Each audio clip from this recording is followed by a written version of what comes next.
Psych and Spirit, growing one awareness at a time. Welcome to Psych and Spirit. This is Dr. Shea.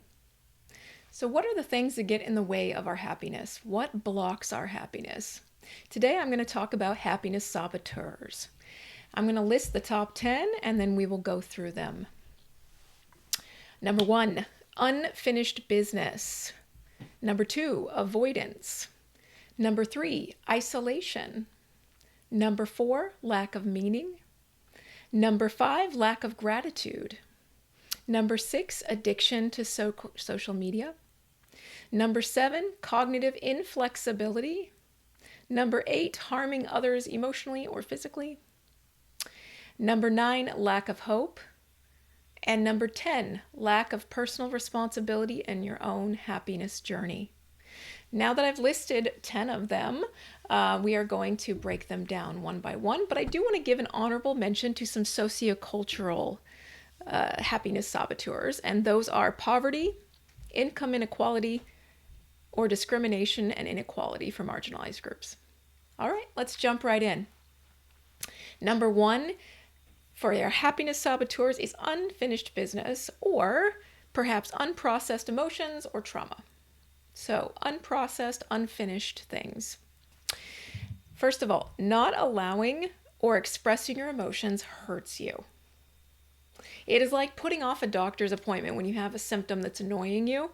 And then maybe you put off that doctor's appointment for a few years, and now you have several symptoms and they're really bothering you and it's hurting your ability to function day to day. It's maladaptive. You're struggling with dysfunction in some aspect of your life. That's kind of the same thing with emotions. Emotions can build up to the point where either we are overwhelmed by them and they all come out in an explosive blow up, or they might actually get stuffed down and ignored to the point where we can't even identify our emotions anymore. Or maybe you never learned the tools to identify them in the first place. So emotions build up and they might come out, or they might be stuffed down long enough to be intellectualized, and then you don't actually know how to connect in with your emotions. In my psychotherapy practice, sometimes I just ask people to identify 2 emotions every morning and write them down. So just sit, breathe, and take a few breaths, and then identify 2 emotion words. Why? Because that starts to give you some of the tools and the awareness to begin to understand your own emotions. It's simple to just take some time each morning or evening or in the middle of the day to check in with how you feel. If you find that an intense emotion is coming up maybe at work or at a time when it's really not appropriate to try to really just let it all out, that's okay, right? It happens to all of us. So what I would suggest is waiting until you have an appropriate chunk of time, really, to take the time and space to allow those feelings to resurface again. So calm yourself down in the moment, but later do come back to it. Don't pretend like it never happened and then move on. Come back to it later when you have some time and space to allow it to resurface, and that can be through journaling. That can be through talking to someone. Or you can even express your thoughts aloud while you're alone. Find a way to sit with your emotions rather than shove them down or ignore them. Emotions are messengers. They tell us what's going on in some ways. So make sure that you are giving the time and space to your emotions. All right, unfinished business and trauma are actually kind of similar. Trauma is a bit more extreme example of unfinished business. These are old wounds that fester, coming out in our behaviors, our patterns in relationships, and how we experience the world as either safe or unsafe. These issues are going to linger, and you can't ignore them. Forever, that is. Sure, you can put it off and ignore them for a little while, but not forever. If you do, you will either pass on trauma you've experienced yourself, or just relate to others and yourself in a way that's unhealthy and counter to growth. Ignoring glaring issues is stagnation. And I'm going to say that again. Ignoring glaring issues is stagnation. And when I say glaring, I mean these are in your face. You know that you're struggling with something, or you know that something is a problem, but you refuse to work on it. If you have recurring bad dreams about the same person, if you have recurring nightmares about something, about different situations, if you find yourself reacting really strongly to something someone says that sounds really familiar to you in some way from the past, if you feel insecure in some area of your life, if your relationships aren't as close as you'd like them to be, stop and reflect. Stop and reflect. Trauma does not go away on its own. And that's something that I don't know if some people believe that you can just ignore it and it goes away. But the actual clinical trauma that I've worked with does not go away on its own. You know what folks do instead? It rears its head in the form of restricting themselves. They restrict themselves from living fully. They avoid certain situations. They kind of narrow their experiences down, so they kind of box themselves in to be safe, to feel safe. And that is not living, it's surviving. Some of the gold standard psychological treatments, prolonged exposure, which I've been trained in, and then cognitive processing therapy, they rely heavily on this idea that you need to actually express and talk about or write about some of the worst memories that you have. Some of the most intrusive or traumatic memories that you have, saying them aloud over and over and over and over again, which is prolonged exposure, part of prolonged exposure, takes the power away from the memories over time. Now, that's not what they call it in the research, but it seems to be what's happening. And these require people to face their memories head on, again, saying them aloud or writing them down over and over until they don't hold the same power over the person. The rest of us who have not experienced maybe perhaps actual clinical trauma, but maybe we have some bad memories that we don't want to deal with, or some shame memories that we've never actually looked at. Those kinds of things, I would say the same thing. Look at them. Be willing to look at them when you feel strong enough to do so. Even if it doesn't reach the level of clinical trauma, bad memories, shame memories, unresolved conflict might need to be explored or expressed or processed in some way to support healing. All right, closely related to unfinished business is number 2, the number 2 happiness saboteur, avoidance. Avoiding situations, there's a lot of different things that you might avoid. You might avoid situations that make you anxious. For example, you don't feel safe, so you refuse to go to a crowded grocery store. Or maybe you have social anxiety, so you don't go to parties and you don't try to make new friends because it's just too scary. People with anxiety and post-traumatic stress disorder avoid a lot of situations, and their experience, again, gets narrower and narrower and narrower until they box themselves in to stay safe, leading to more fear, vigilance, and unhappiness. Avoiding allowing emotions to be felt and expressed fully by going up into your head, watching TV, workaholism, working too hard, food, sex, being around others all the time so you're not alone with yourself. These are all forms of avoidance. This is not living, it's not surviving if you are overusing those kinds of escapes. Avoiding difficult conversations because they're challenging. Maybe they are challenging, but maybe they are also healing in some way and would eventually lead to more happiness. You might think about that. Avoiding self-reflection and choosing not to take a good look at yourself, warts and all.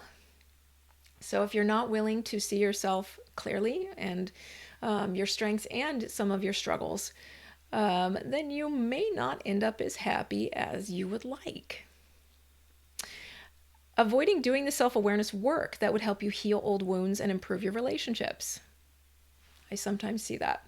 The folks who come to therapy are oftentimes wanting some kind of change and ready to take some kind of steps to do so. But sometimes there are certain limitations on the scope of what they're willing to change. So it kind of depends from person to person. Escapism. Checking out mentally rather than facing a problem head on. Watching TV, again, literally leaving a situation and escaping a situation quite literally because you're physically leaving, is one form of escapism. Fantasizing about some other future, or, imagining that you're somewhere else because you don't want to deal with the present moment. Thinking about anything but the problem or the concern. These are ways that we try to protect ourselves from the anxiety of actually feeling the depth of the anxiety or whatever the emotion is in the situation, because it makes us feel really uncomfortable. Avoidance through spiritual bypassing. So I did have a podcast episode about this a little bit earlier. This is when people use spirituality to avoid psychological discomfort or painful experiences. So skipping the hard work to try to leapfrog into spiritual enlightenment, so to speak.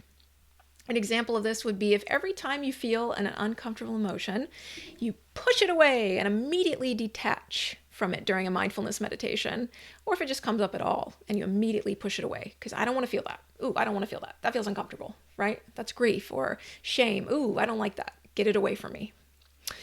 Or if you have a difficult conversation with someone and they became upset at you, instead of reflecting on it in your actions, you might say, oh, well, it is what it is, and then use some spiritually based belief or idea or justification to prematurely move on from the experience and say, it's just them.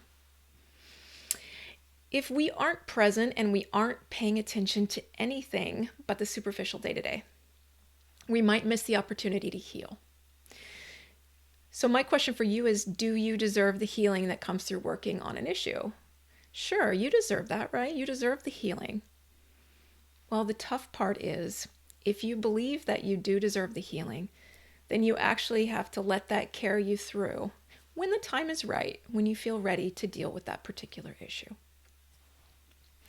Number 3, happiness saboteur, social isolation and its companion, loneliness. Isolating yourself can increase our feelings of loneliness, right? We feel more alone. We feel like there's no one to turn to, and subsequently increase depression symptoms. Not connecting with others, not interacting with others in positive ways can make us feel more alone and trapped even. It's okay to withdraw sometimes. Just make sure that you come back. Just make sure that you come back and connect or spend more time with other people when you can.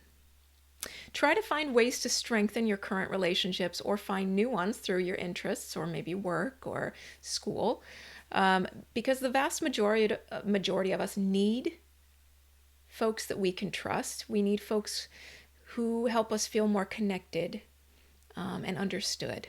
That is part of the human experience. Number 4, lack of meaning. This is a big one. This is a risk factor for depression. Meaninglessness is something that existentialists say we all grapple with, and that is completely normal. That is a normal part of everyone's life, is to grapple with the meaninglessness of life. There's no inherent meaning, so we have to find it ourselves. That's terrifying on some level, right? That sounds pretty scary. But here's the thing, life is a journey, and some people have things that even from when they're children or adolescents, they have things that really give them meaning. And some people don't. Some people really have to work hard to find those things throughout life. So it really is an individual journey. Here's the thing, though. We need to have something that brings us meaning, or we'll end up feeling like life has no purpose. So what's the point, right? What's the point of living if nothing brings me any meaning? That's a great question. So this is why we need meaning in our lives. I struggled with finding meaning the most probably in my adolescence and my 20s. I did have things that brought me meaning, but I don't think I had enough. And on some level, I had a really narrow view of what life should look like when I was that age. But over time, I developed a lot of sources of meaning, and that was through exploration. Right? Through experiences, through reading, through learning, through traveling, through meeting people, through finding passions and interests. And a lot of that is just through exploration, right? Trying new things and meeting new people. Notice if something feels interesting to you or you feel pulled towards a certain hobby or activity, right? Because that could be something that brings meaning to your life. You know, some things are really big and some things are really small that bring meaning into our lives. So it doesn't have to be something amazing, but there are little things and big things that can bring us meaning in our lives. Some of the things that bring me meaning, this is a very long list, but it is not exhaustive for me. There are a lot of things that bring me meaning. Curiosity, learning, growth and self-actualization, partnership and motherhood, travel, teaching, mentoring, hiking, reading, friendship, making systems more efficient, psychology, spirituality, history, making music, improving the conditions in the world in some way, writing, dancing or getting my body moving somehow, emotions like joy and love and awe, viewing art and cultural relics, even painting at one point. There was one point in my life where painting was brought me a little bit more meaning. That's not all. That's not an exhaustive list, but it's a long list, right? And the longer you live, the more the opportunity and the more time you have to explore those kinds of things in your life that bring you meaning or that could bring you meaning. So explore your interests. What do you like? What pulls you in? What appeals to you in some way? What do you want to do? What would you like to try? That might be a lifelong exploration for a lot of us. And again, that's totally fine and that's totally normal. Maybe what was meaningful to you 10 years ago, 15 years ago is not as meaningful to you now, and that's okay too. Maybe certain things that were meaningful to you have a different level of priority now. Maybe things shift in their priority levels, different values. So that's also completely normal and totally fine. So things will change. But throughout life, there are more and more things that we might be able to find that are meaningful through exploration. Keep finding the meaning in the moments and in the bigger picture. All right, the fifth happiness saboteur, lack of gratitude or entitlement. Gratitude increases happiness. So the opposite is also true.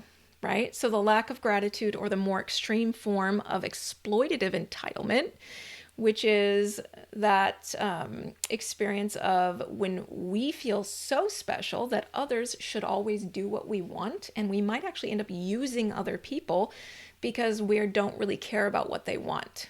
Because we are special, we should be admired. That is exploitative entitlement. That discourages, and just generally a lack of gratitude, discourage us from being appreciative of what we have, and also discourages us from seeing the beauty in everything in the world, or not everything, but in the beauty in what we see. The more that we take time to reflect on the beauty and the privileges and experiences that we have, the better we will feel. And perhaps the better we will treat others as well. When you're more grateful, you also start to appreciate people around you a little bit more. You can start really small. It doesn't have to be big.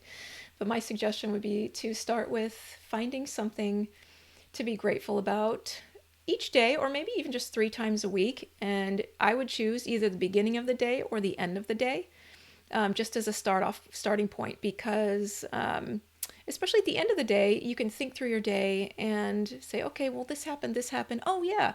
And this happened. And I'm grateful that that happened, right? Maybe it was something very simple, like someone smiled at you at work, or someone said, I don't know, something silly at the grocery store. You know, it does not have to be really, really profound.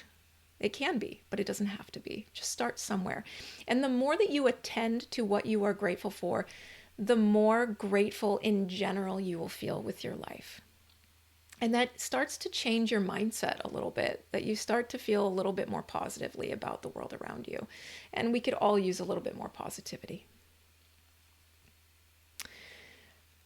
Number 6, addiction to social media. What a hot topic right around now, right? A lot of time spent on social media, though, is bad for self-esteem. Why? Because it increases social comparison. We start really comparing ourselves to other people. Oh, they look so happy. They're traveling to Italy. Wish I could afford that, right? They look so happy. Oh, so-and-so's in great shape. I wish I looked like that. Or, wow, they look great. There's a lot of social comparison that happens. And the more social comparison that we do, the unhappier we feel. And on social media, there's a lot of social comparison happening. Also, A high number of hours spent on social media is linked to lower life satisfaction for teens. And I'm particularly concerned about adolescents because they have grown up on social media, on technology right now, and they are very susceptible to body dissatisfaction and other sorts of, again, hits to the self-esteem by looking at other people. So there is some research that does suggest that a high number of hours that teens spend on social media, it's linked to lower life satisfaction than the teens who did not spend as many hours on social media. Wait a minute though, isn't social media a way to stay socially connected? Yes and no. So here's the thing.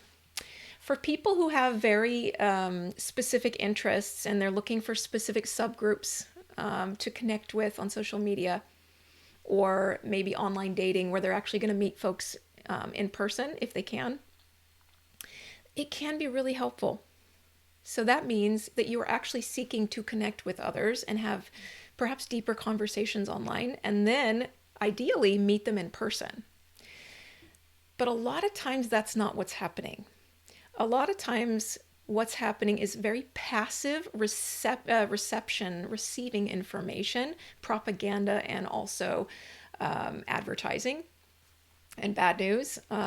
So there's a lot of things that are really negative that are passively taken in by folks. Like if you're using TikTok and just kind of scrolling through videos, right?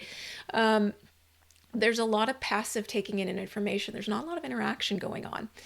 A like or a heart or a quick comment on someone's post is not deep connection. It is very superficial. So that's not going to be as meaningful or helpful.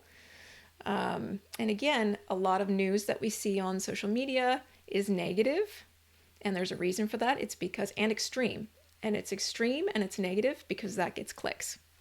Unfortunately, that is the reality. So here's my suggestion. Limit time on social media. Everything in moderation, right?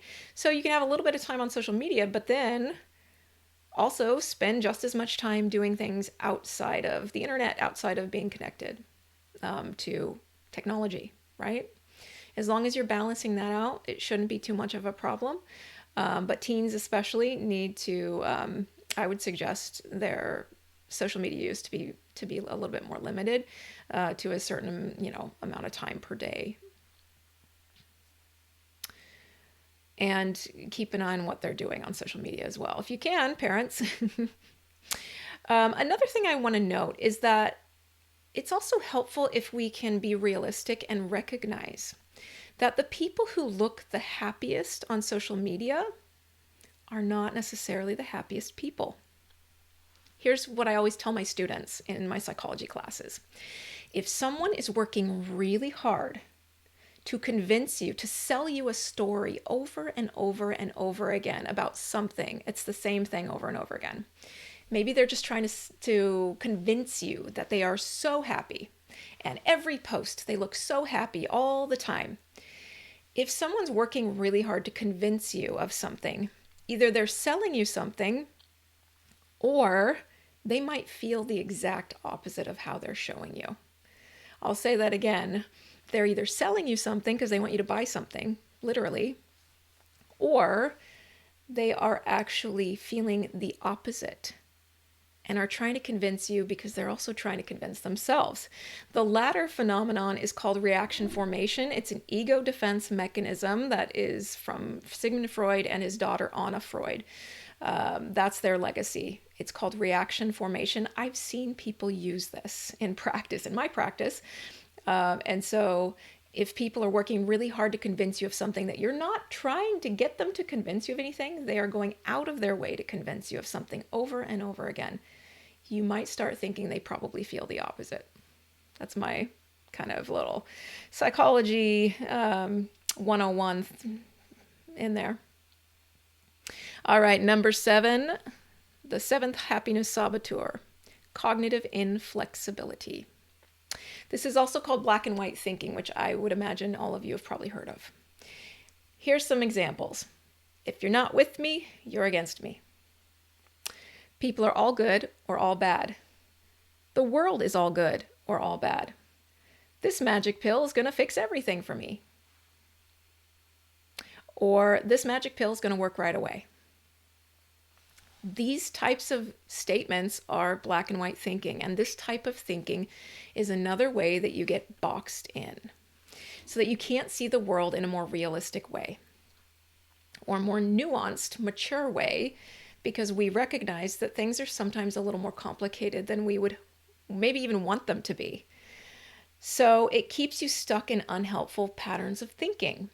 It discourages realism, it discourages compromise, and encourages criticism and judgment. And it also affects our connection with other people, because people who are very extreme in their black and white thinking don't get along that well with others, because they tend to be more critical and judgmental. Because if you see things all one way and all one the other way, if everything is one or the other, that's really hard in your day-to-day life. When you're just trying to have normal conversations, someone might actually have very extreme opinions. That's tough. So again, this cognitive inflexibility really kind of stifles our happiness. If you do engage in black and white thinking, that also means you're not critically thinking about other factors that could be involved in a phenomenon. For example, we always go back to things like mass shootings or violence, gun violence, or, teen boys who engage in violence. Is it the violent video games? Is it, I don't know, gangster rap, right? In the 90s, that actually was a thing, and politicians went really, really hard on gangster rap in the 90s. But here's the thing. The vast majority of folks that play violent video games and listen to gangster rap are not violent. So why do people think that one thing causes the violence? It's easier. It's just easier to believe that it's one thing, because then you feel like you have more control, right? Then we feel like we have more control over it if it's just one factor involved in something. This is not quite how it works. In psychology, it's widely accepted that there are several factors involved in our behaviors and mental processes. Several factors are involved, not just one. So be careful if you're tempted to reduce everything down to one reason or one solution even.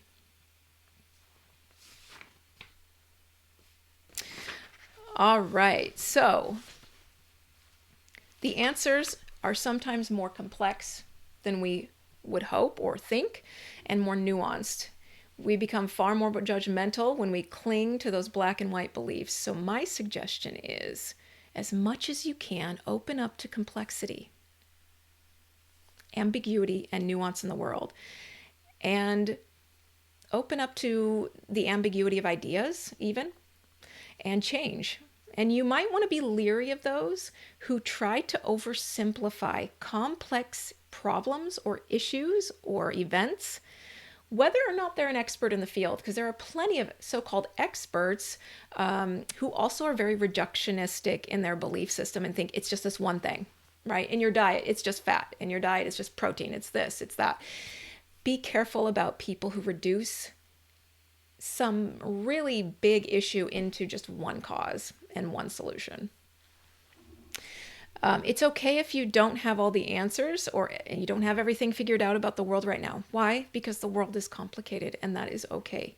We may not understand everything fully, but it is a little bit more mature to really reflect on the ambiguity and the nuance that we see in the world.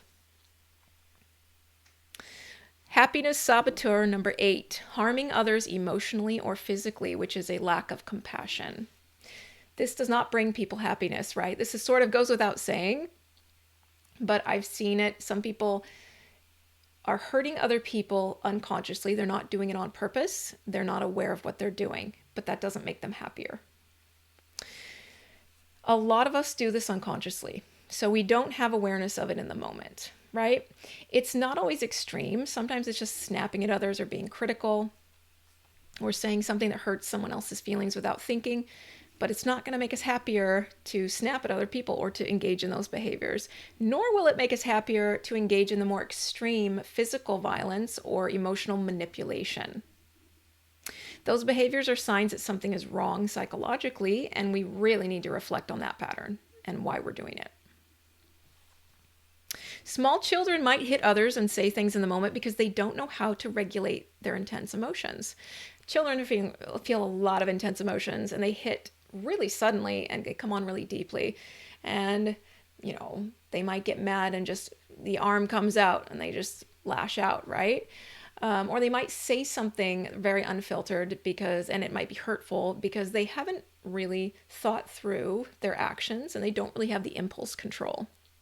As adults, though, we are responsible for recognizing our effect on others and finding peace and connection with others as we interact. And maybe we need to set some boundaries if other people are engaging in those behaviors with us.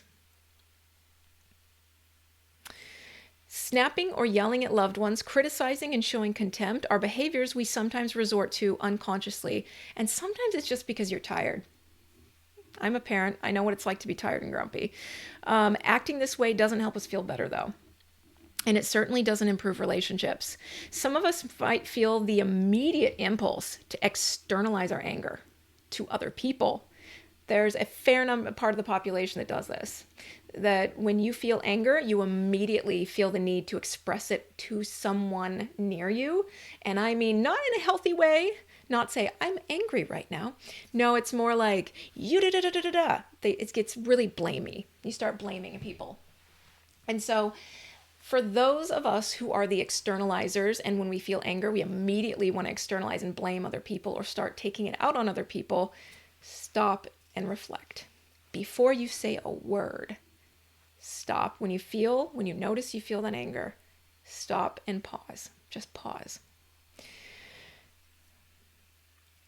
Also, finding safe outlets for our emotions, including meditating or expressing your feelings in other outlets in healthy ways, or journaling. Those are other ways to express your feelings in a more healthy way if you're more of an externalizer. Sometimes anger actually also covers up a more vulnerable emotion. Could be grief, could be helplessness, could be sadness, could be shame. Anger feels more powerful. We feel a little more empowered when we're angry. These other emotions, we don't feel empowered. Oh, helplessness is another one that can get covered up by anger. We might feel really helpless, like we don't know what to do underneath it all. But anger might be the outcome of that because we feel a little bit more empowered and more strong in that way. But it doesn't have to control you. Just pause before you act and reflect. Maybe you could stop yourself from saying something overly critical when you're tired once, right? And that's a good place to start. If you've been on the other side of the externalizers, you might think about whether you express your hurt feelings to the other person when they externalize on you or towards you. You might find that that other person might have to calm down before you can actually have that conversation, though. So it kind of depends on how extreme is their externalizing and how intense and how distressed and riled up do they get during those moments. You might find that they have to calm down, or with practice, you might be able to have that conversation in the moment. So don't give up. Keep working on that. Happiness saboteur number 9, lack of hope or pessimism. A belief that you'll be unhappy and miserable in the future and that the world will never get better is not going to get you anywhere. Is it going to help you change anything about yourself or the world? No, probably not. It's not going to be very motivating. It might help you, it might cause you to feel helpless and like you are trapped and can't do anything about it. If you lose hope, you might lose a sense of magic and beauty that there is in the world despite the chaos and suffering. Our world is complicated. It is nuanced. There can be both suffering and joy. And there is. If we want the world to be better, though, we also have to have the hope that we can change it. A lot of kids' movies, we just saw this movie, Toy Story 5, with my daughter. A lot of kids' movies like the Toy Story franchise, they really just drive it home that toys have feelings and kids who love them are going to grow out of that and grow out of the magic and not want to play with them anymore. They're really encouraging hoarding, aren't they? They're really encouraging hoarding of these movies. Gabby's Dollhouse is another movie that does that. But I don't really see it as losing the magic when you get older. Yes, you might not play with the same toys. Okay. But here's the thing. I think there is still magic. I believe there's still magic out there. You just have to look a little harder to understand it and to appreciate it. So for example, it might be more subtle, like laughing with a friend or a family member when you have something that just, you laugh so hard that it goes all the way down to your stomach and you are like crying because you're laughing so hard. Those moments are magical for me.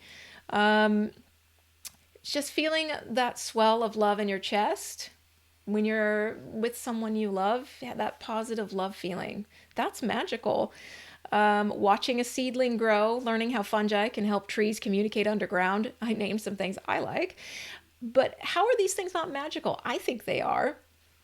Heck, I still think that it's magical that we can record sound out of the air onto CDs or into our computers. I still think that's kind of magical. Yes, there are actual laws and mechanics around that. I just haven't learned them, but that's okay. Looking down at the earth from an airplane can make us feel really small and that the world is vast. And it humbles us, but it also helps us feel more connected. That's another moment. That's awe. And that's another feeling that can help us understand the magic of the world or just feel more magical to us. Recently, I was at Big Trees State Park and I was touching a giant sequoia. The bark is really kind of soft and fuzzy, but it's also really lightweight. And the reason it's lightweight is because there are air pockets in that in the bark. And that is what protects it from forest fires, is that there's a lot of air in there. And I think that's pretty magical. These sequoias can live thousands of years and survive droughts and forest fires. I think that is magical. And I loved seeing the giant sequoias. Magic is still there, but we have to look harder to see it. Keep your eyes open for the silly or the sweet or the awe-inspiring. But again, also just in your day-to-day life, there is magic to be found. It just doesn't quite look the way that we see it as our imagination in childhood, right? All right, and number 10, lack of personal responsibility in your own happiness journey. As adults, at some point, we can't blame our parents for our unhappiness. I see a lot of people who still try to do that. Some people I know spend their whole lives blaming their parents for why they were not good parents. Well, it's because I didn't, this and this and this didn't happen when I was a child or when I was an adolescent. My parents treated me like this. That's a lot of excuses. It's not okay to carry on a legacy of passing on ancestral trauma from one generation to the next, whether that's abuse, emotional abuse or physical abuse or sexual abuse.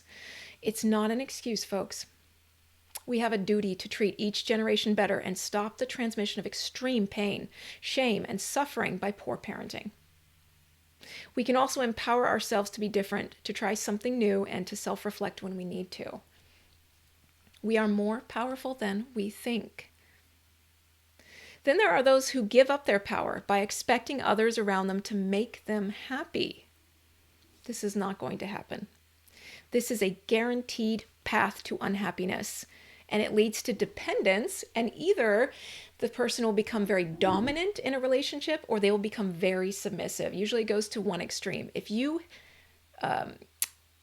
basically give up your responsibility and you think that it's maybe your partner's responsibility and your family's responsibility to make you happy, you're either going to become very controlling and emotionally manipulative, perhaps, or you may be very, very, very submissive and anxious and trying to please everyone all the time. It's not a healthy dynamic, though. So I'm going to say this, and I'll say it again. It is not the job of our loved ones to make us happy. It is not the job of our loved ones to make us happy. Now, that might be a hard pill to swallow because we think, but that's why we find people, and that's why we have our siblings, because they make us happier, or our parents or aunts, uncles, extended family. No, not necessarily. They might augment or enhance our happiness if we already are happy, but they can't make us happy. They can't take us from unhappiness to happiness. That's not going to happen, and that is a hard truth. So, again, you can augment your happiness through your relationships, which is a beautiful thing if you have a healthy relationship. But it's our choice to take the steps that we need to take to become happier in life. we either will or we won't take those steps. It's up to us individually to take the steps to figure out what we need, how, and when. And it's going to be a journey. It is going to be a journey. So try not to judge yourself or others too much in the process. But all of these things can affect our happiness. But there's always the flip side, that we can become happier if we engage in the opposite. I do want to mention, as an honorable mention, going back to the sociocultural happiness saboteurs briefly, poverty or lacking a basic income. We all need enough money to have a safe home, healthy food, and life experiences that enhance our happiness. At least 10% of us in the United States are living in poverty. Now, if you look at children and you look at ethnic minorities, those numbers go up. That percentage goes up, which is really sad. Low poverty rates is actually one of the markers of a happier society when they look at the World Happiness Report, because it also means that folks are taking care of each other as a broader community. The second one is income inequality. So along with lower income and concerns about not being able to afford the things we need, income inequality is one of the societal markers of happiness. The U.S. has wealth inequality that has continued to rise steadily over the decades, with a few exceptions in a few years, but steadily over the past decades. The general trend has been an increase in income inequality. The richest folks are amassing more and more of our country's share of wealth. Worrying about how to pay your bills while CEOs hoard their wealth and vacation on their $100 million yacht every year, it's a harsh reality that we live in. These are extremes. It blows my mind that I pay more taxes each year than corporations that make $1 billion in profits. You would be shocked to find out how many companies in 2025 did not pay a single dollar in taxes when they made over $1 billion in profit. PG&E in California is one of them. All right, and the last sociocultural happiness saboteur that I will mention today, discrimination and inequality for marginalized groups. Treating others unequally because of their group membership, so that could be ethnicity, could be sexual orientation, could be gender, could be socioeconomic status, could be ability or disability status, could be indigenous heritage. This leads to stress, which will negatively affect happiness for all who fall into these groups. For example, research supports this idea because perceived discrimination negatively affects psychological well-being, and the effect is more pronounced for marginalized groups and children. And I will have that citation at the end in the show notes. Ethnic identity, though, on the flip side, or having a sense of pride in one's ethnic identity for ethnic minorities, can actually protect against the effect of discrimination. So it serves as a buffer and helps folks feel a little bit better. So having ethnic pride, taking pride in their identity. So that seems to play an important role. Societal inequality makes a more hostile environment for all folks who are different in some way. We can do better, and it does start by educating ourselves about other groups and experiences, and having experiences that are outside of our comfort zone a little bit, maybe expanding our social circle a little bit to interact with folks who are just more different from us in different ways. All right, here we go. For your homework, now that we've gone through all of those happiness saboteurs. So there were 10 individual ones, and then I did the honorable mention of the 3 sociocultural ones. No, this is not an exhaustive list, by the way. Your homework is to pick one of them, just one of those happiness saboteurs, and pick it. And when you do, think about how it affects you, right? So I'm going to read them all again, and then I'll give you a final tip on what to do. The first happiness saboteur is unfinished business. Number 2 is avoidance. Number 3 is isolation. Number 4 is lack of meaning. Number 5 is lack of gratitude. Number 6 is addiction to social media. Number 7 is cognitive inflexibility. Number 8 is harming others. Number 9 is lack of hope. Number 10, lack of personal responsibility in your own happiness journey. So those are the 10 individual happiness saboteurs. So my question for you is, which one affects you the most? How does it affect you? And is there some small change you can make in your day-to-day to address it? Perhaps you could journal or even just jot a few ideas, just bullet point a few ideas down as you are reflecting on this. Or maybe you're one of those folks who just really likes to think about things and you can kind of think through it without writing it down. Totally fine. But I would encourage you to do one or the other. Just take the time to reflect if you need to, or you can write things down. All right, those are my top 10 happiness saboteurs, along with a few honorable mentions. Thanks for joining me, everyone. Until next time.